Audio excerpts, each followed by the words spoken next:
दोस्तों हम शुरू करेंगे आज 1 दिसंबर 2022 का करंट अफेयर। पहली न्यूज है CCPI climate change performance index, जलवायु परिवर्तन प्रदर्शन सूचकांक आ गया है 2023 का। इसमें 57 देश प्लस EU यूरोपियन यूनियन है। इसका प्रकाशन कौन करता है? German watch, new climate institute और क्लाइमेट एक्शन नेटवर्क। CCIP 2030 के बारे में देख लेते हैं। इसके प्रथम 3 स्थान तो रिक्त हैं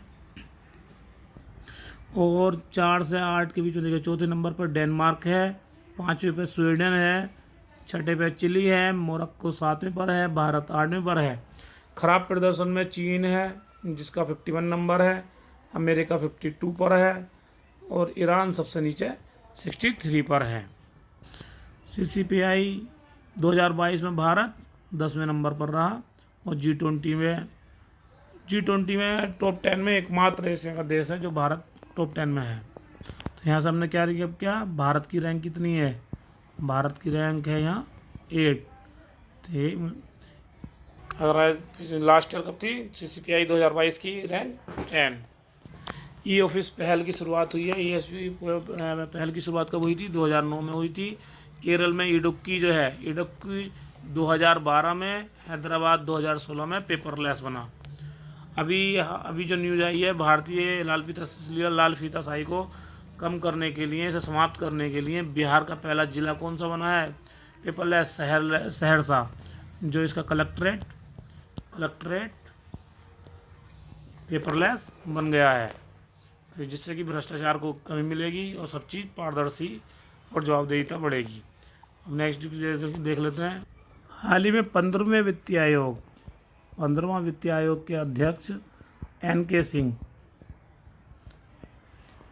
सिंह ने क्या कि CCI भारतीय उद्योग परिसंघ में 19वें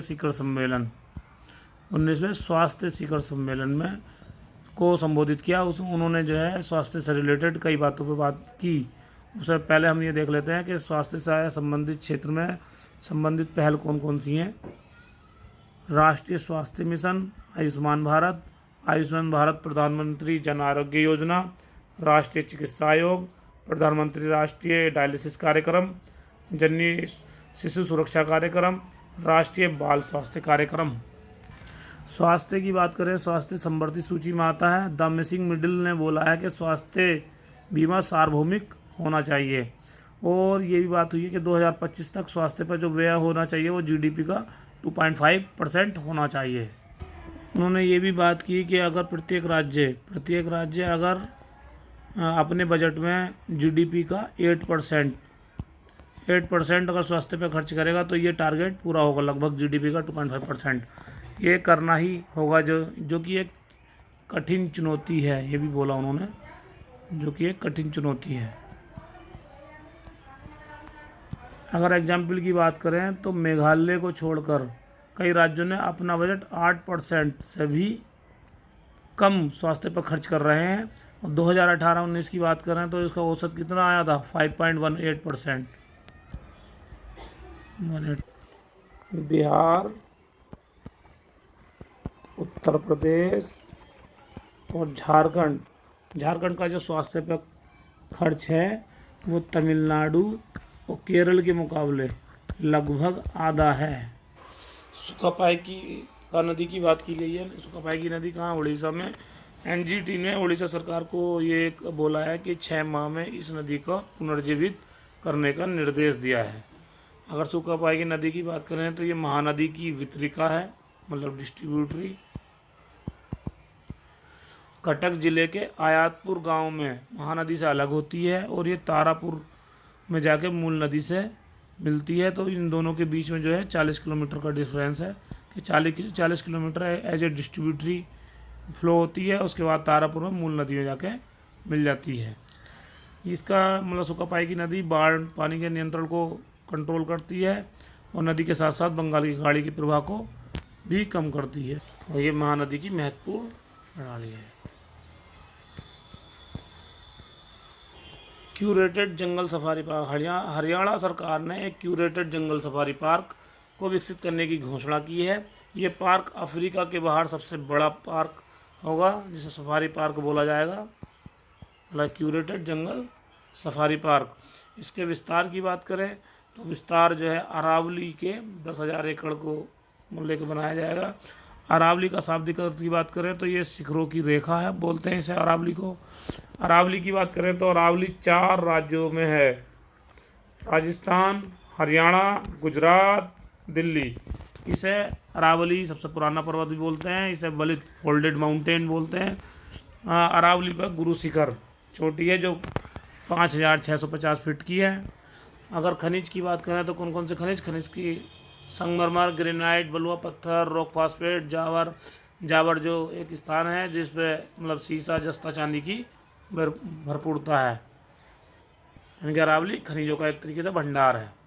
हाल ही में एक रिपोर्ट आई है जो FAO ने रिपोर्ट दी है कि लकड़ी के उत्पादों को जैसे व्यापक इमारती लकड़ी हैं गैर, तो उनकी जगह मानव निर्मित सेलुलोज का यूज़ किया जाएगा। तो सेलुलोज क्या होते हैं? ये मानव निर्मित पेड़ों के घुलनशील सेलुलोज से बने पुनर्जीवित फाइबर को बोलते हैं। सेलुलोज की बात करें, सेलुलोज क्या है? जटिल कार्बोहाइड्रेट या पोलीसेकेराइड होते हैं ये, जिसमें 3,000 से या अधिक ग्लूकोज इकाइयाँ होती हैं। पादप कोशिका भित्ति की मूल संरचनात्मक घटक होते हैं। इसकी अगर विशेषता की बात करें कि इनकी विशेषता क्या क्या है मानव निर्मित सेलुलोज की, तो सेलुलोज की गैर विषाक्तता, बायोडिग्रेडेबिलिटी और हाइड्रोफिलिसिटी, बायोकम्पेटिबिलिटी, मानव ऊतक के लिए स्वाभाविक रूप से जैव संगत। इस रिपोर्ट में ये भी बोला गया है कि 2050 तक 272 मिलियन क्यूबिक मीटर तक बढ़ जाएगा। 2050 तक की बात हो रही है। और लगभग 10,000 नौकरी निकलेंगी, 10,000 नौकरी जनरेट होंगी मतलब। और 2050 तक काष्ठ ऊर्जा खपत मतलब पारंपरिक जो ईंधन होते हैं उनके यूज़ के साथ साथ ठीक है, नवीकरणीय ऊर्जा उत्पन्न करने वाले आधुनिक बायोमास की अनुमति की भूमिका मिल जाएगी। 1 दिसंबर से देखिए भारत किसकी अध्यक्षता कर रहा है? UNSC, संयुक्त राष्ट्र सुरक्षा परिषद की 1 माह के लिए अध्यक्षता करेगा, जो कि 1 दिसंबर से लेकर 31 दिसंबर तक रहेगी। ये 15 सदस्यों में है भारत, इसमें अस्थायी वाले में 2 वर्ष के कार्यकाल में यह दूसरी बार अध्यक्षता करेगा।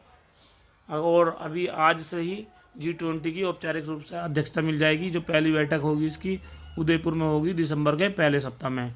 इसके लोगों की बात करें जो कि लोग लास्ट मंथ में ही औपचारिक ऑफिशियल रूप से बता दिया गया था कि इसका कमल का फूल मतलब अर्थ के ऊपर कमल का फूल, जो कि भारत की प्राचीन विरासत और आस्था और विचारधारा को प्रदर्शित करता है।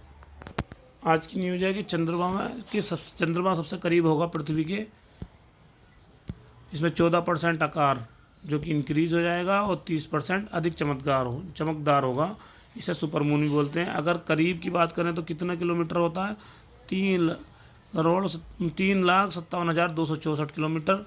इसे पेरोजी बोलते हैं। दूर कितनी दूर होता है? Maximum 3,84,400 kilometre. इसे एपोजी बोलते हैं। ब्लू मून क्या होता है? जैसे 1 माह में 1 पूर्णिमा होती है, मतलब 12 माह में 12 पूर्णिमा होती हैं। 12 पूर्णिमा होती हैं, तो यदि 312 की जगह किसी 1 माह में 1 पूर्णिमा से ज़्यादा मतलब 1 की जगह 2 पूर्णिमा हो जाए तो वो ब्लू मून घटना कहलाती है। और जो सेकंड वाली पूर्णिमा होगी, मान लिया कोई 1 दिसंबर को हो गई, फिर एक 30 दिसंबर को हो गई, तो 30 दिसंबर वाली ब्लू मून घटना कहलाती है। और एक होती है ब्लड मून घटना। ब्लड मून घटना कब होती है? जब पृथ्वी चंद्रमा पर पूर्ण छाया, मतलब ये पूरा ढक जाएगा, पूर्ण छाया डालती है तो पूर्ण चंद्रग्रहण होगा। बिल्कुल सही, चंद्रग्रहण होगा। चंद्रग्रहण की स्थिति बन जाएगी तो चंद्रमा क्या हो जाएगा? चंद्रमा का रंग लाल सा हो जाता है, तो इसे ब्लड मून घटना बोलते हैं। दोस्तों आज के लिए बस इतना ही। Thank you.